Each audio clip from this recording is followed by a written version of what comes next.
Buenas noches, ¿me escuchan? Buenas noches, sí, doctor. Ya, buenas noches.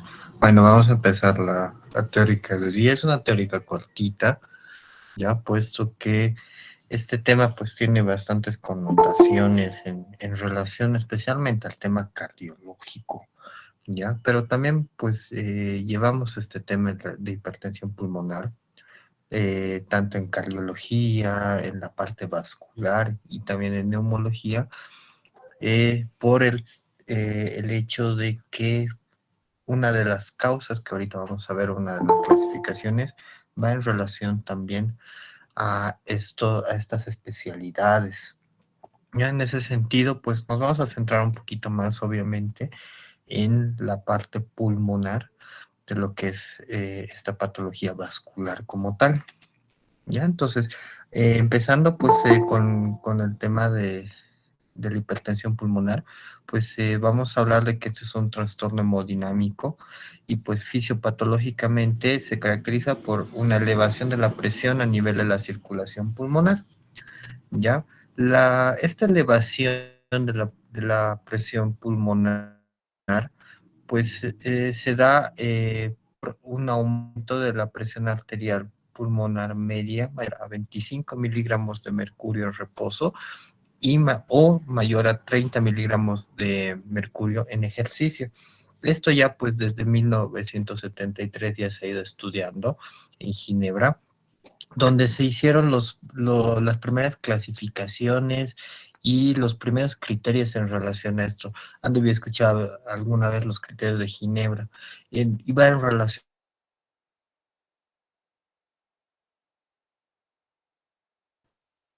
de una afectación cardíaca como tal, donde hay hipertrofia y hay sobrecarga, especialmente de lo que es ventrículo derecho.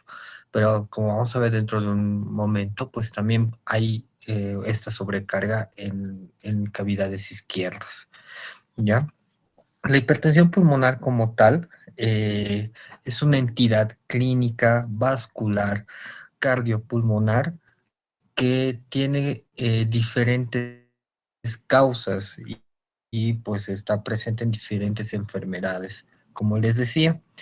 Eh, bueno, con el desarrollo de la tecnología, como dice, y cambios moleculares anatómicos en la circulación pulmonar, pues ha habido también nuevos métodos para poder diagnosticarla como tal. Y pues ahí entró un nuevo término que es el término de la resistencia vascular pulmonar, ¿ya? Que esto va más que todo en datos de insuficiencia cardíaca derecha. Ya, ahorita vamos a ver eso. En relación a la epidemiología, pues la hipertensión pulmonar en general, ¿ya?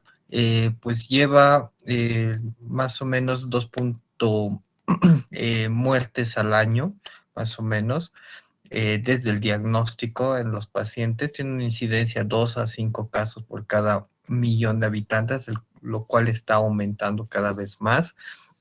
La edad media de diagnóstico de estos pacientes está entre los 54 a los 68 años. Su sobrevida es máximo más o menos unos 5 años después del diagnóstico en la mayoría de los pacientes, pero esto estamos hablando más que todo en pacientes que tienen una alteración cardíaca como tal, una hipertensión arterial pulmonar. Y ahorita vamos a ver las diferencias en lo que es una hipertensión arterial pulmonar y una hipertensión pulmonar a secas, ¿ya? Entonces, vamos a definir a la hipertensión pulmonar como un trastorno hemodinámico y fisiopatológico que se caracteriza por la elevación de la circulación pulmonar, como hemos hablado, ¿ya? En el 2015, ya en una ciudad italiana que se llama Niza, aunque no es italiana, creo que es francesa, si no estoy mal. Bueno, estoy mal en geografía, pero está por ahí, está creo que entre la frontera entre Francia e Italia. Del 2015, pues se reunieron para hacer una reclasificación y pues redefinir todo lo relacionado con lo que es la hipertensión pulmonar.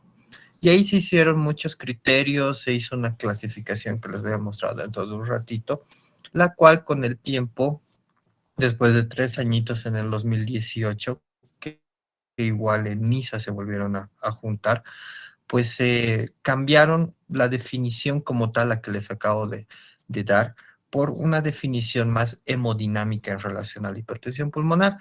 Y en esta definición hemodinámica han incluido pues algunos datos en relación a métodos diagnósticos y especialmente ecocardiográficos que van dentro de la valoración de los pacientes como tal. Estos son la presión media de la arteria pulmonar, la presión de enclavamiento pulmonar y la resistencia vascular pulmonar. En este sentido, se ha reclasificado y redefinido a la hipertensión pulmonar de acuerdo a estos tres parámetros en una hipertensión pulmonar precapilar, en una postcapilar aislada y en una combinada pre y postcapilar. En relación a esta, pues, y los tres parámetros, tenemos aquí sus características, ¿ya? La que más nos va a interesar a nosotros en neumología es esta, la hipertensión precapilar como tal, que tiene como característica ya una presión arterial pulmonar media mayor a 20 milímetros de mercurio. Eh, tiene una... me voy a admitir gente, ¿ya? ¿Dónde estaba? Tiene una presión de enclavamiento pulmonar menor o igual a 15 milímetros de mercurio y tiene una resistencia vascular mayor o igual a 3 Wells, ¿ya? Que es un parámetro ecocardiográfico que se toma en cuenta, ¿ya? No quiere decir que estas otras definiciones o clasificaciones que estamos viendo no sean importantes en hipertensión pulmonar. Claro que sí, cuando estamos hablando de una hipertensión arterial pulmonar como tal, que va en relación a a problemas cardíacos, o una hipertensión pulmonar secundaria a cardiopatías izquierdas, por ejemplo, sí tiene mucho que ver esto. Ya que tal vez en cardiología o en vascular seguramente les van a comentar o les van a enseñar. ¿Ya? En relación a la parte pulmonar, que es la clasificación de la hipertensión pulmonar secundaria a una patología pulmonar, pues tomamos en cuenta esta, la que les he dicho hace ratito, la hipertensión pulmonar precapilar, ya que corresponde a falla de ventrículo derecho y o a enfermedad pulmonar como tal. Dentro de estas definiciones, como les decía, pues de estos cambios que ha habido en el consenso de la NISA del 2018, ¿ya? Decíamos que tal vez dentro de lo más importante de las definiciones está esto que les decía, que va en relación también a la definición previa que había. Entonces nos dice que la hipertensión pulmonar es un estado hemodinámico fisiopatológico definido por un aumento de la presión arterial pulmonar mayor o igual a 25 milímetros de mercurio en reposo, ¿ya? Esto medido por cateterismo cardíaco, ¿ya? O por ecocardiografía en algunos casos, ¿ya? Y puede objetivizarse en muchas situaciones clínicas también como tal, ¿ya? Algo que tal vez lo han sacado, que era tal vez lo distinto de lo de antes, que esto es lo que les decía hace ratito, esto de lo del ejercicio. En el consenso del 2018 han sacado el término de la hipertensión pulmonar relacionada con el ejercicio. Entonces ahora solo hablamos de reposo, ¿ya? Dentro de esta clasificación que les he estado comentando hace un ratito, pues se han categorizado a la hipertensión pulmonar de acuerdo a sus condiciones clínicas y basados en sus mecanismos fisiopatológicos, viendo cuáles tienen correlación y cuáles son similares clínicamente y hemodinámicamente. Y también en esta ocasión han tomado mucho en cuenta la respuesta al tratamiento que puedan tener estos distintos tipos o estas distintas causas de hipertensión pulmonar. ¿Ya? Como les comentaba, el 2015 de las guías de la NICE, estas europeas igual, la han clasificado en 5 grupos, ¿ya? Pero el 2018 estos 5 grupos han tenido unas pequeñas modificaciones, como les decía. ¿Y cuáles son esas? Son las que están ahí en el 1, 2 y 3, que se las voy a leer tal cual.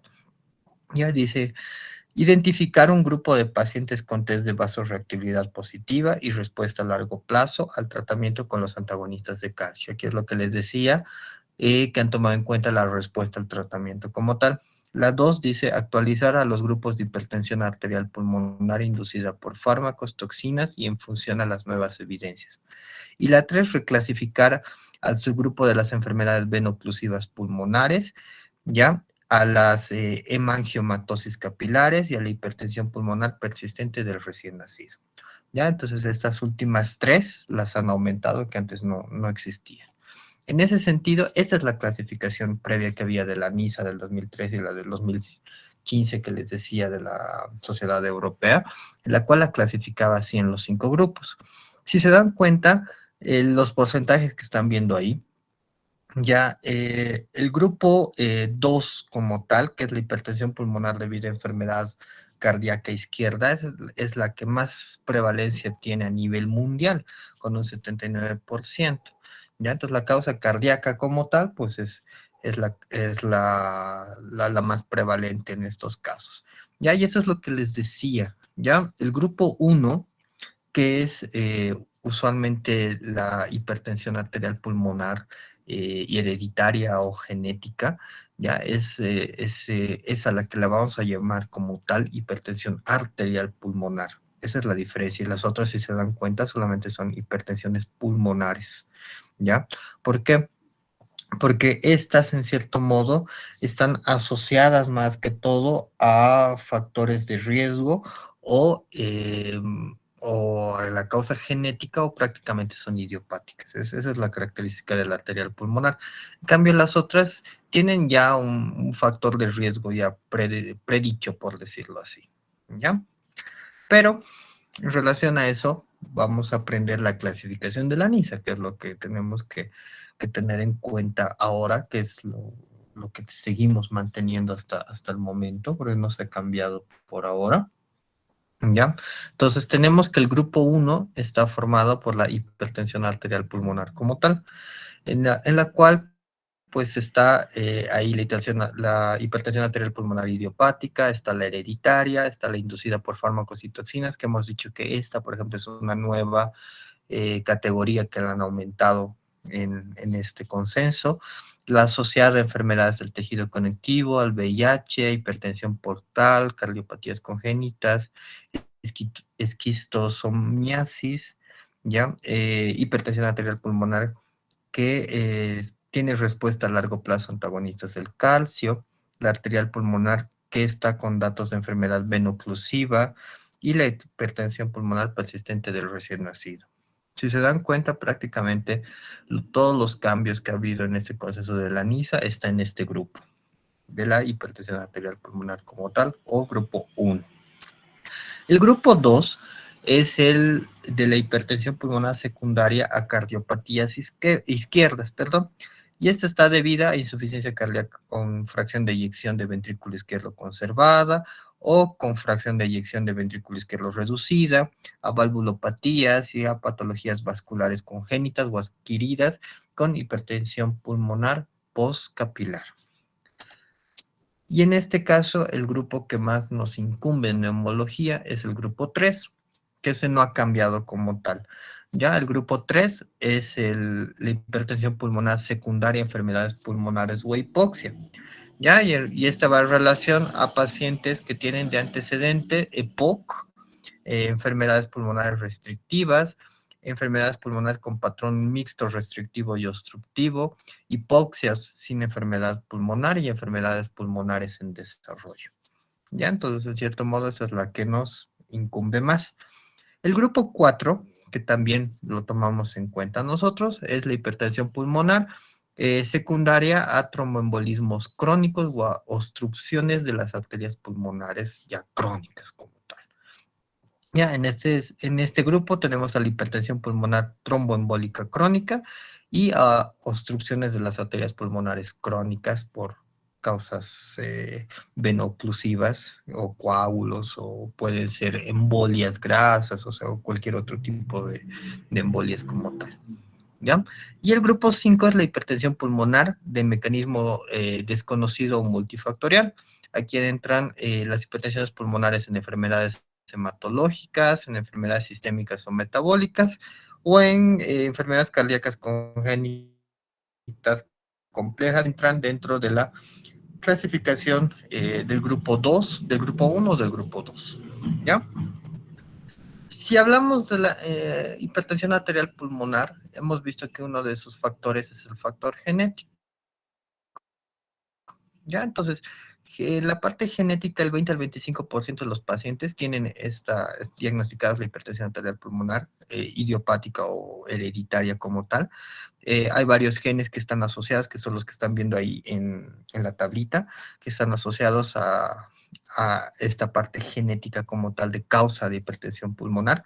Ya, y hay varias mutaciones de alelos y mutaciones de cromosomas, los cuales también son responsables, y especialmente esta mutación del BMPR2, ya que es la responsable del 75% de los casos de hipertensión arterial pulmonar familiar y del 25% de los casos de hipertensión arterial pulmonar esporádica.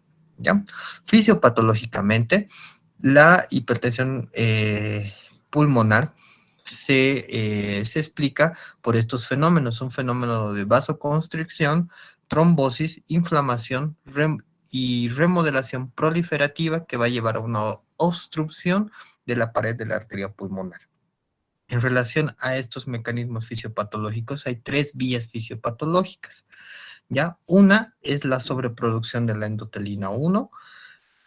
La segunda es la disminución de sustancias vasoactivas como el óxido nítrico y las prostaciclinas.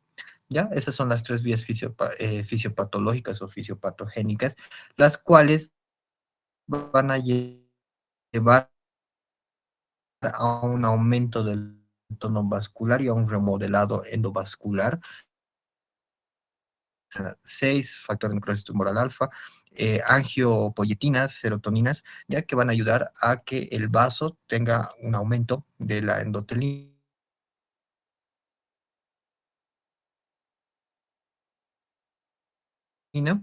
y, pues a la obstrucción como fisiopatológica. Y si hablamos de la vía de la endotelina, ahí siguen entrando. Ya. El resultado de este es una disminución de la vasoconstricción y de la proliferación a nivel del vaso. Si hablamos de la vía del óxido nítrico, su consecuencia es un aumento de la vasodilatación y de la antiproliferación de los factores de óxido nítrico que van a ayudar al reparamiento del endotelio como tal. Y si hablamos de la vía de la prostaciclina, hay un aumento de la vasodilatación y de la antiproliferación de las células, ¿ya? Dentro de estas vías fisiopatológicas, pues también hay algunas dianas que usualmente se las puede ver o se las puede detectar por medio de laboratorios especializados, ¿ya? Que tienen que ver más que todo por las acciones que van a tener estos tres mecanismos a nivel del vaso. ¿Ya? Hablamos de la rigidez vascular, de la transición mesenquimal del endotelio, del remodelado vascular, ya de la inflamación y la inmunidad, el potencial de membrana, la señalización estrogénica y la homeostasis del hierro. En relación a estos mecanismos fisiopatológicos, tenemos estas dianas terapéuticas que también nos van a servir en cierto modo en algunos casos, especialmente en hipertensión arterial, pulmonar, ya para dar un tratamiento al paciente. Ya yendo al diagnóstico, pues el diagnóstico obviamente en primera instancia lo vamos a sustentar como siempre en la clínica.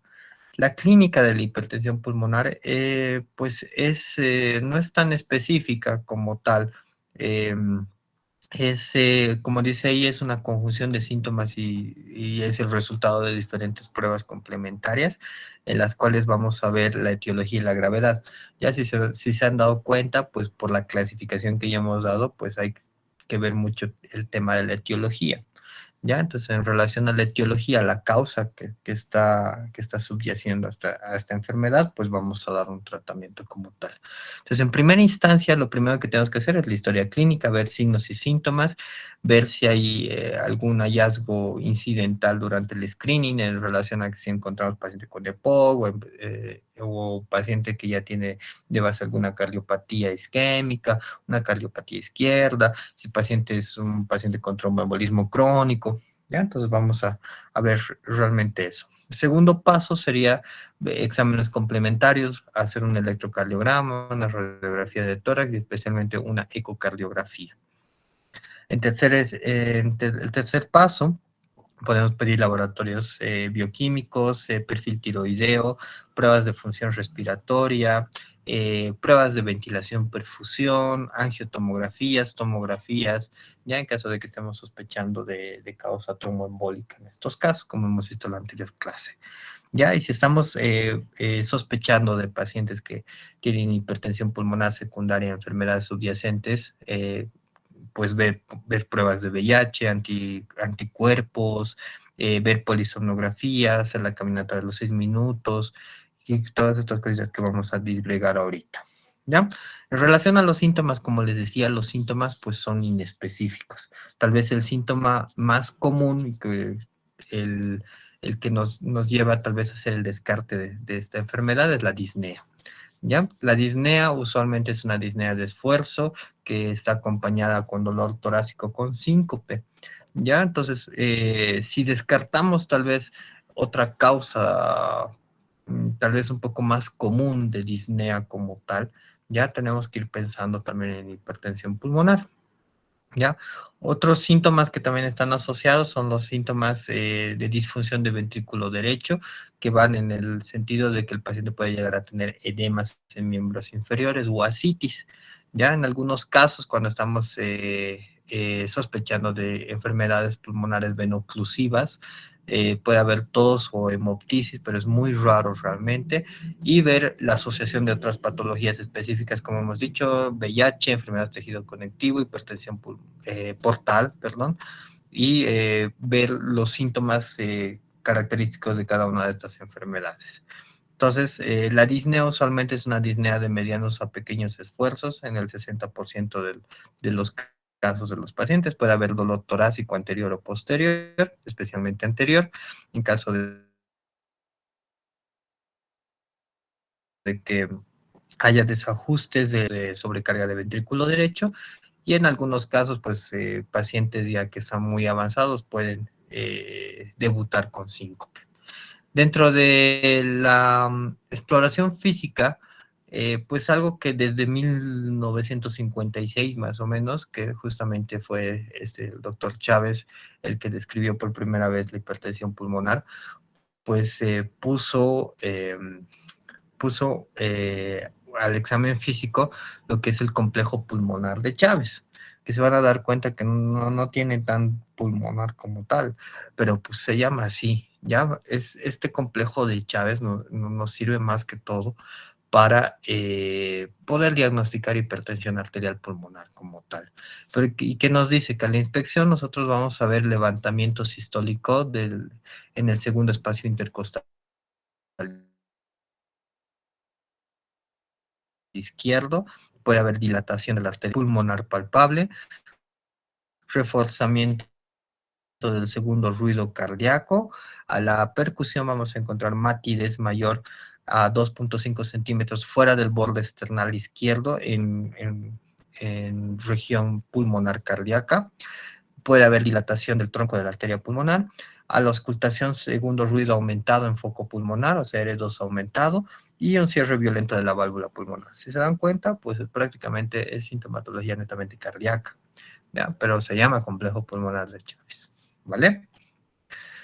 Dentro de los exámenes complementarios, pues como hemos dicho en primera instancia, podemos pedir una radiografía de tórax. La radiografía de tórax prácticamente no sirve realmente. ¿Ya? En el 90% de los pacientes con hipertensión pulmonar, pues la radiografía tiende a ser normal. ¿Ya? En algunos casos puede presentarse algún signo, ya que va en relación a dilatación de la arteria pulmonar como tal. Esto especialmente si ya estamos frente a una tomografía, pero una radiografía realmente es muy difícil realmente encontrar. Ya lo que sí vamos a ver es el arco de la pulmonar como tal, de la silueta cardíaca, que va a estar un poco abombado o puede estar hasta aplanado como tal. ¿Ya? Vamos a ver la aurícula derecha y aumento el tamaño del ventrículo derecho, que puede darse en algunos casos avanzados. También puede haber, también nos sirve la radiografía para excluir enfermedades pulmonares asociadas como tal, ¿ya? Y signos radiológicos torácicos de hipertensión pulmonar, pues no se encuentran como tal. Por eso la radiografía tiene una sensibilidad baja y pues, pero buena especificidad en el sentido de que nos puede dar el descarte de otras enfermedades. Ya, entonces, como están viendo ahí, en una radiografía de tórax, están viendo aquí en el A, una radiografía de tórax donde se muestra tal vez esto que les decía, prominente o rectificado con aumento de cavidades que nos da una cardiomegalia como tal en relación a esto que están viendo acá, que ve que es una radiografía de tórax normal. ¿Ya? Más signos realmente no se ven. ¿Ya? Este es distintos tipos de radiografías donde vamos a ver más que todo cardiomegalia o aumento del botón aórtico o datos sugerentes de una hipertensión venocapilar que se van a dar por disminución de la perfusión a nivel de los cilios. Nada más. En el electrocardiograma lo que nos va a ayudar pues es para ver signos de crecimiento de cavidades derechas, si estamos sospechando de una hipertensión pulmonar del grupo 3, que es lo que nos incumbe ahora, en las cuales vamos a ver un eje derecho, rotación horaria, una onda P prominente, ondas R altas, depresión del segmento ST, ¿ya? Pero un electrocardiograma normal no excluye el diagnóstico de hipertensión pulmonar como tal, pero pueden haber estas alteraciones que hemos dicho ahorita: hipertrofia del ventrículo derecho, dilatación de la aurícula derecha, desviación del eje a la derecha, puede haber arritmias supraventriculares, defectos de conducción. Pero sí, lo que nos ayuda bastante, especialmente en nuestro medio, es la ecocardiografía transtorácica. Ya la ecocardiografía transtorácica o ecodoppler, pues es una herramienta fundamental, como dice ahí, para la detención de la hipertensión pulmonar. ¿Es el gol estándar? Pues por lo menos en nuestro medio sí. ¿Ya? Nuestro medio sí es el gol estándar. Vamos a ver dentro de un ratito que hay otros estudios que, pues a nivel mundial, sirven tal vez un poco más como gol estándar, entre comillas, para hipertensión pulmonar. ¿Ya? Previo al uso de la ecocardiografía, se hacía cateterismos cardíacos, que con eso nos servía para medir las presiones arteriales pulmonares. Pero pues ahora un método menos invasivo es la ecocardiografía. ¿Ya? Entonces en nuestro medio sí es el gol estándar. Eh, Como dice, los principales parámetros ecocardiográficos empleados para valorar si el paciente tiene hipertensión pulmonar está la velocidad pico de regurgitación tricuspidia, parámetros de ventrículo derecho con el índice de centricidad,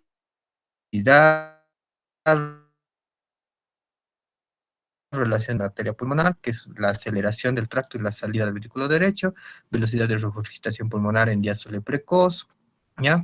Dentro de los parámetros en relación al tamaño y la variabilidad respiratoria de la vena cava inferior también se pueden ver. Y lo que tal vez más nos incumbe ahorita, eso por eso lo he leído, pero no es muy especial que se sepa como tal. A veces ni los cardiólogos lo saben realmente, ¿ya? Lo que tenemos que saber nosotros es la presión arterial pulmonar, ¿ya? Que tiene que estar mayor o igual a 50 milímetros de mercurio, o un PAPS entre 36 a 50, con cavidades derechas dilatadas o signos de insuficiencia derecha, asociados o con derrame pericárdico. Eso también nos da un diagnóstico de hipertensión pulmonar como tal. ¿Ya? Ay. Dentro de los hallazgos ecocardiográficos, pues están viendo ahí lo que más o menos hemos descrito. Entonces, en relación a la velocidad pico de regurgitación tricuspidia. Ahí están los parámetros. Y pues aquí los parámetros igual sugerentes en una ecocardiografía en relación a los ventrículos, a la arteria pulmonar o a la vena cava inferior, pues las características que tiene cada uno. No voy a ahondar mucho en eso, lo tienen ahí, lo van a tener para estudiar, ¿ya? Pero eso es más para un cardiólogo como tal, ¿ya? Pero es bueno que sepan que se miden esas cosillas. Ahí están viendo una ecocardiografía, en la cual ahí en la imagen de arriba están viendo las aurículas y los ventrículos. Aquí están viendo netamente ventrículos, en las cuales están tomando en cuenta pues estos valores. Ya la velocidad del pico flujo de regurgitación tricuspidia, la presión sistólica de la arteria pulmonar, la presión arterial pulmonar media, la presión de la aurícula derecha, la variación respiratoria del ventrículo izquierdo, el grosor de la pared del ventrículo derecho, ¿ya? Ahora sí algo más bonito, ¿ya? Las pruebas de función respiratorias, ya, pues si la gasometría como tal, pues nos van a servir mucho en estos casos, cuando estamos sospechando de la hipertensión pulmonar secundaria a alteraciones de la vía respiratoria o del parénquima pulmonar. ¿Ya? Nos ayuda especialmente en el sentido de la gasometría, que cuando tenemos una presión parcial de dióxido de carbono mayor a 45, ¿ya? Pues, o valores elevados de bicarbonato, pues nos tienen que hacer sospechar de un paciente que tiene un síndrome de hipoventilación. Y acuérdense que la hipoxia es uno de los factores o de las causas que hemos visto de hipertensión pulmonar secundaria a alteración respiratoria. Entonces, para eso es que nos va a servir la gasometría como tal, ¿ya? También hay otra prueba que es la prueba de la DLCO, que es de la difusión del dióxido de carbono, en la cual vamos a ver cuánto es la capacidad del pulmón en disociar el dióxido de carbono a nivel de la membrana alveolo-capilar. Entonces, haciendo esta prueba, vamos a tener que la difusión pulmonar del monóxido de carbono está disminuida. Entonces, cuando tenemos eso, también estamos sospechando de un paciente con algún dato de hipoxia. Ya, y esta hipoxia puede ser secundaria a la hipertensión pulmonar como tal. Para eso nos sirve. La prueba de la caminata de 6 minutos es una prueba que no solamente nos va a servir para esto, ya nos va a servir también para afectaciones obstructivas, nos va a servir para afectaciones restrictivas a nivel pulmonar, ya en la cual pues es un método o es un estudio en la cual vamos a evaluar el rendimiento con el ejercicio del paciente, le vamos a hacer caminar, le vamos a hacer ejercicio y vamos a ver las respuestas a tratamientos y el pronóstico como tal del paciente. ¿Ya? También la prueba de la caminata de los 6 minutos nos va a servir para ver la gravedad de la disnea que pueda llegar a tener este tipo de pacientes. Nos va a dar la disminución del pico de flujo de oxígeno que pueden llevar a tener y signos de reserva ventilatoria insuficiente. ¿En qué consiste esta prueba? Consiste en que, como están viendo ahí en el dibujito, en un pasillo largo, plano, pues le hacemos caminar en distintos ritmos al paciente y vamos controlando los signos vitales, especialmente el tema de la saturación, ¿ya? Y vamos a ir anotando pausas, vamos a ir anotando pues las alteraciones respiratorias y hemodinámicas que va a tener el paciente durante 6 minutos. Ya en casos de pacientes con hipertensión pulmonar moderada, severa, pues la prueba de la caminata de los 6 minutos, pues nos sirve para ver el pronóstico de estos pacientes. Ya pacientes que no logran realizar la prueba hasta el final o que sacan un puntaje disminuido, pues tienden a tener un peor pronóstico. ¿Ya? Otro estudio que también nos va a servir son los gamagramas, el gamagrama ventilación-perfusión, pues nos va a ayudar más que todo en los pacientes para ver el tema de reperfusión a nivel pulmonar. Ya, como dice ahí, pues usualmente nos va a ayudar también para el diagnóstico de pacientes con hipertensión arterial pulmonar de causa desconocida, ¿ya? Y tiene una alta sensibilidad, más o menos del 90 al 100%, y una especificidad entre el 94 al 100%. Esto para distinguir una hipertensión pulmonar secundaria a un tromboembolismo pulmonar o una hipertensión arterial de tipo idiopática, cuando no sepamos muy bien el diagnóstico. Ya. Está acabando mi batería, así que esperen un ratito. Creo que ya está. Ya. La tomografía, como tal, también nos va a ayudar a la evaluación de los pacientes con hipertensión pulmonar, especialmente la tomografía de alta resolución, en la cual pues vamos a poder ver el aumento del diámetro de la arteria pulmonar como tal. Ya cuando tenemos una arteria pulmonar mayor a 3 centímetros en la tomografía, pues tiene una especificidad más del 89-90%. También vamos a poder ver la relación del diámetro de la arteria pulmonar con la aorta ascendente. Si esto es mayor o igual a 1, pues nos da ya el diagnóstico. Y los diámetros de las arterias y los bronquios, ya en segmentarios en una relación mayor a 1 en 3 o 4 lóbulos, junto con dilatación de la arteria pulmonar, también nos da diagnóstico. ¿Ya? Pero como les decía, hay nuevos métodos, ¿ya? Que pues han salido y que no sé realmente si los hacen acá. Aquí sí, pues medio neófito en estas partes cardíacas, la verdad, la parte de cardiología, pero sí existen a nivel mundial. Y pues como les decía, aquí el gold estándar era la ecocardiografía, ¿no ve? Pero pues en otros lados, pues el gold estándar es la resonancia magnética cardíaca. Ya, entonces la resonancia magnética pues da muchas ventajas para evaluar la hipertensión pulmonar, especialmente si estamos sospechando de alteración cardíaca como tal. Ya nos da una buena resolución espacial, alta resolución temporal, nos da un buen campo de visión, te da imágenes en multiplanos y te caracteriza las capacidades en diferentes tipos de tejidos. Ya, entonces en este caso, pues ahí están viendo una resonancia magnética cardíaca, la cual pues se ve pues realmente muy bonito y se puede tomar muchos datos ya para el diagnóstico y el pronóstico de estos pacientes.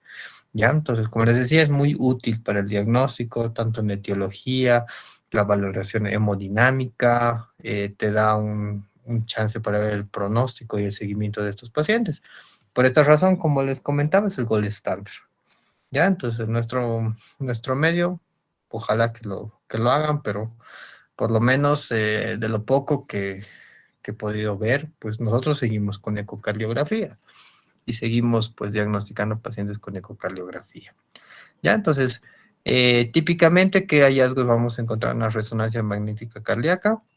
Diámetro de la arteria pulmonar mayor a 3 centímetros en relación con la arteria pulmonar adyacente o con la aorta ascendente.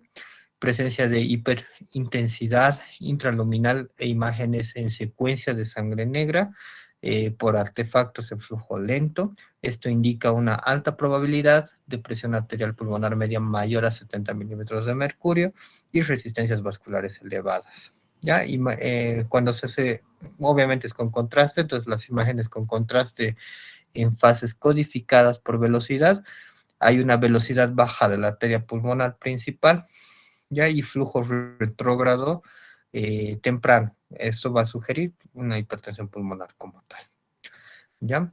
Eh, Algo que también se puede hacer con esta resonancia, pero que también se hace con ecocardiografía en algunos casos, ya es la valoración de la función del ventrículo derecho por medio del TAPSE.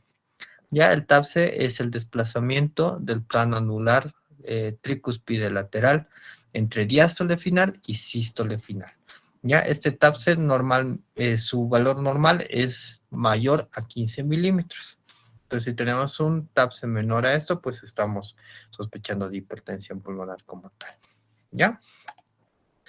Ahí están viendo otras imágenes donde se puede ver la resonancia magnética cardíaca y pueden ver prácticamente bien dibujadito todo lo que es la parte del corazón.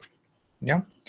En relación al diagnóstico, pues tenemos en primera instancia, como les decía, la historia clínica, los signos, algunos test de laboratorio, pues que nos van a sugerir hipertensión pulmonar como tal. Si tenemos probabilidad de hacer una ecografía, pues vamos a ver en relación a esto si hay una probabilidad baja por ecocardiografía. Ya pues hay que considerar otras causas de la disnea. Como tal, hemos dicho que el primer síntoma es la disnea, ¿no ven? Si tenemos una probabilidad alta o intermedia, pues hay que identificar los factores de riesgo del paciente y remitir al paciente a lugares especializados para el manejo de la hipertensión pulmonar como tal, ¿ya? Si tenemos una probabilidad intermedia, hay que considerar la realización de cribados, especialmente con gamagramas, ventilación, perfusión, considerar la patología cardíaca izquierda o una enfermedad pulmonar de la causa como tal, ya si tenemos una prueba de ventilación, perfusión anormal, ya, y ver datos significativos de patologías cardíacas izquierdas o pulmonares, y en relación a eso, pues una vez que ya hemos llegado al diagnóstico, pues remitir a un centro de expertos para hipertensión pulmonar, cosa que aquí no tenemos. En este caso sería remitir al especialista que le incumbe. ¿Ya? Entonces, si vemos que un paciente tiene una hipertensión arterial pulmonar o una hipertensión pulmonar secundaria a patología cardíaca, pues remitir al cardiólogo. Ya, si tenemos un paciente secundario a enfermedades respiratorias, pues remitir al neumólogo. Ya, solamente eso, en estos casos. ¿Ya? Eso ya. De todas formas, va. Cuando ya llega pues a un centro de estudios de referencia de hipertensión pulmonar, pues lo que vamos a hacer es ver efectos de perfusión, revisar las gamografías de ventilación perfusión, pues, ver si tiene una perfusión normal, y aquí pues ya confirmar si el paciente tiene o no tiene una hipertensión pulmonar, clasificarla y darle un tratamiento como tal. ¿Ya? En relación a esto, pues cuando ya llega un tratamiento, a un diagnóstico final, pues hemos dicho pues de que los pacientes estos tienen un pronóstico un poquito malo con una mortalidad pues realmente alta en 1 a 5 años como tal. Ya, y en relación a esto, pues hay distintas tablas que aquí están en tener mayor mortalidad. Entonces, en relación a esto, pues tenemos un riesgo bajo, un riesgo intermedio y un riesgo alto. Las variables que se toman en cuenta para ver la mortalidad estimada que tenga el paciente un año son estos, los signos clínicos de insuficiencia cardíaca derecha, la progresión de los síntomas, si el paciente ha debutado o no con síncope, la clase funcional en relación a los criterios de la OMS, que son los que veíamos antes dentro de la clasificación. ¿Ya? Esto más que todo va en relación también al tema de la disnea. El resultado que ha tenido la prueba de la caminata de los 6 minutos, si se ha hecho test de esfuerzo cardiopulmonar, concentraciones plasmáticas de péptidos natriuréticos, los estudios de imágenes que hayamos hecho, ecocardiografía, la resonancia magnética cardíaca y patrones hemodinámicos, estos en relación a cateterismos o a ecocardiografía como tal. ¿Ya?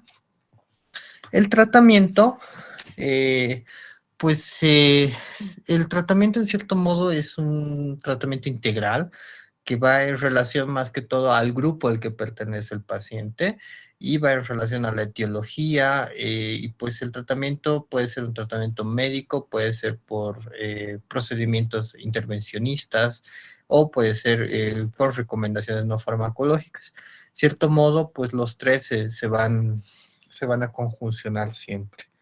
Ya el tratamiento farmacológico va en relación a estos grupos de fármacos, los bloqueantes de los canales de calcio, antagonistas de los receptores de la endotelina, los inhibidores de la fosfodiesterasa 5 y estimulantes de la walinato ciclasa y los análogos de las prostaciclinas. ¿Ya? En relación al tratamiento no farmacológico, Lo que se busca es que estos pacientes pues tengan un estilo de vida saludable. Dentro de las recomendaciones para estos pacientes, como recomendaciones, la mayoría de estas pues están en un nivel B o C, como están viendo. Entonces, ¿qué nos dicen estos pacientes con una clase funcional 1? O sea, que los pacientes que son leves en sí, pues, por ejemplo, tienen como recomendaciones, si son mujeres, no embarazarse, de inmunizarse contra la gripe estacional o contra neumonías por neumococo, apoyos psicosociales como tal.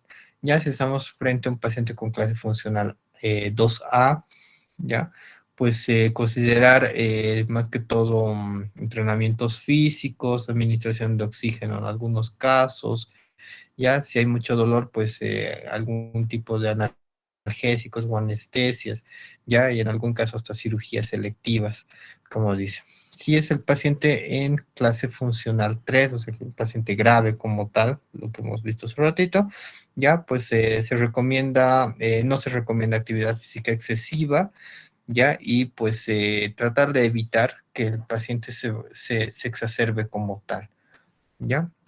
En relación a los tratamientos en un paciente con una clase funcional 1, pues se puede dar tratamiento diurético en caso de hipertensión arterial pulmonar, ya, o pacientes con datos de insuficiencia de ventrículo derecho, ya, oxigenoterapia en estos pacientes también es bueno considerarlo, ya, y se puede considerar también tratamiento con anticoagulantes en casos de pacientes que tengan hipertensión arterial pulmonar secundaria a tromboembolismos.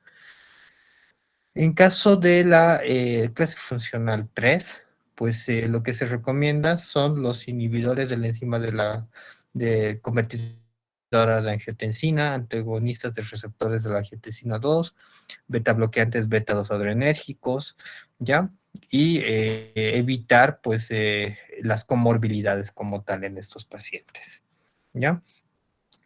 Dentro del tratamiento no farmacológico está la rehabilitación cardíaca supervisada, la oxigenoterapia, como hemos visto, pues el tratamiento, evitar la sobrecarga de cavidades, esto con diuréticos o con dosis bajas del mismo diurético, control de la frecuencia cardíaca, evitar arritmias auriculares, evitando los beta bloqueantes, anticoagulación, en estos casos también es bueno, ¿ya? Y pues en relación al tratamiento etiológico, ¿ya? En relación a los grupos, en el caso del grupo 1 con hipertensión arterial pulmonar, pues abandonar las exposiciones a los factores de riesgo, si estamos hablando de la hipertensión arterial pulmonar secundaria a drogas o a tóxicos. En caso de enfermedades de base, como el VIH o las conectivopatías, pues hay que darle el tratamiento a su patología como tal para evitar de que aumente la enfermedad. En caso del grupo 2, pues controles cardiológicos, revascularización coronaria, tratamiento de la insuficiencia cardíaca, si es que el paciente lo tuviera. En el caso del grupo 3, pues el tratamiento neumológico, como es el abandono del tabaco, uso de broncodilatadores, antifibróticos, ventilación no invasiva como el CPAP, oxigenoterapia. Ya eso va a ayudar más que todo a pacientes con hipertensión pulmonar secundaria, hipoxia, ¿ya? En el grupo 4, anticoagulación y considerar endarterectomía quirúrgica en caso de que pues sea un tromboembolismo crónico como tal, ¿ya?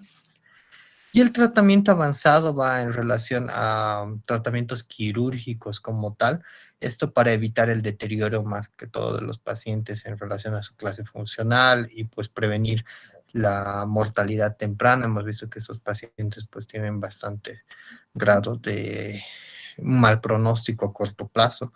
Entonces, en estos casos, pues lo que se hace es el cateterismo, ¿ya? Entonces, el cateterismo, pues es una prueba que nos va a servir tanto para monitorizar, ya, como para tratar a los pacientes, especialmente pacientes que tengan hipertensiones pulmonares secundarias a embolismos o a trombos, ¿ya?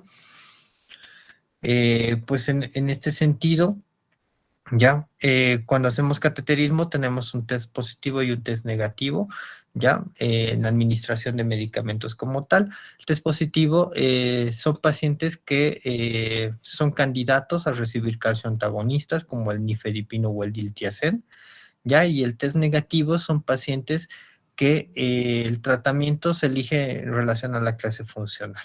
Ya, tal vez esta diapositiva debía haberles puesto un poquito antes para que entiendan el tema de la clase funcional, pero pues ahí la tienen.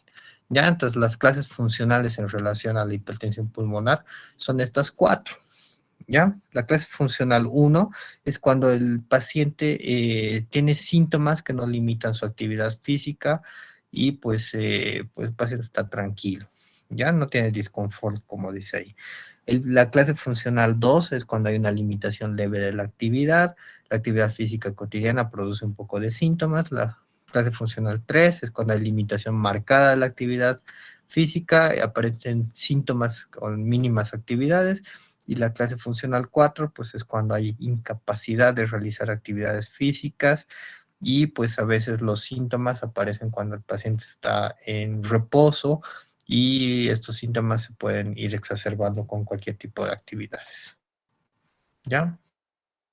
Entonces, en ese sentido, el tratamiento en relación a las clases, pues, como hemos dicho, la clase funcional uno son los pacientes asintomáticos, entonces en estos casos solamente es observación clínica y tratamiento general de la causa que está subyacendo a que el paciente tenga hipertensión pulmonar. En el caso de la clase funcional 2 y 3, pues hay bastantes combinaciones de medicamentos.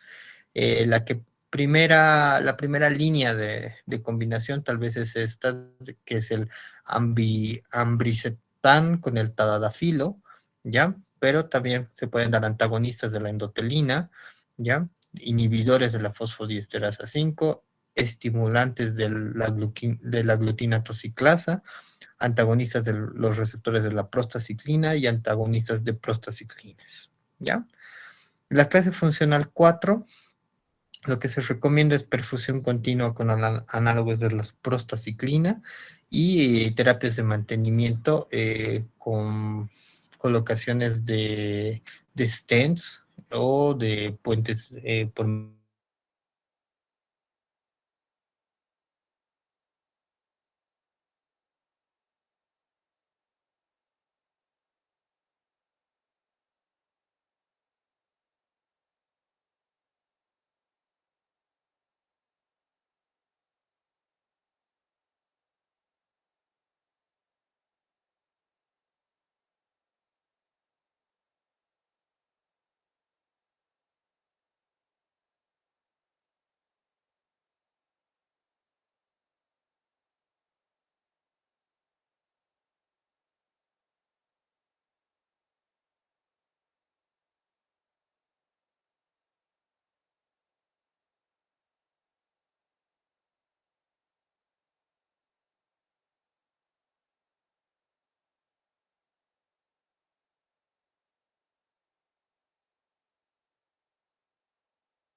Estos son el sildenafil, el tadalafilo y el vardenafilo. ¿Ya? En este caso, pues utilizamos más que todo el sildenafil. ¿Ya? La dosis en estos casos puede variar de entre 25 a 50 miligramos al día, ¿ya? Como una dosis de ataque, tal vez 20 miligramos 3 veces al día, ¿ya? En relación a esto, entonces, cuando nosotros estamos frente a un paciente y pues iniciamos tratamiento, pues lo que tenemos que ver en relación a las clases funcionales, como hemos hablado, entonces, si tenemos un paciente con clase funcional 1, pues observación y tratamiento general. Si tenemos un paciente con clase funcional 2 o 3, pues un tratamiento vasodilatador combinado. Como primera línea por vía oral, como hemos hablado, el ambricetan con el tadalafilo y las alternativas de combinaciones que hemos visto hace rato. Y si hay mala respuesta, pues podemos utilizar estos medicamentos que en nuestro medio no existen lastimosamente. Y en clase funcional 4, se maneja de la misma clase de la mala respuesta en la clase funcional 3, ¿ya? Con opción de de la colocación de stents o de trasplantes cardiopulmonares como tal, ¿ya?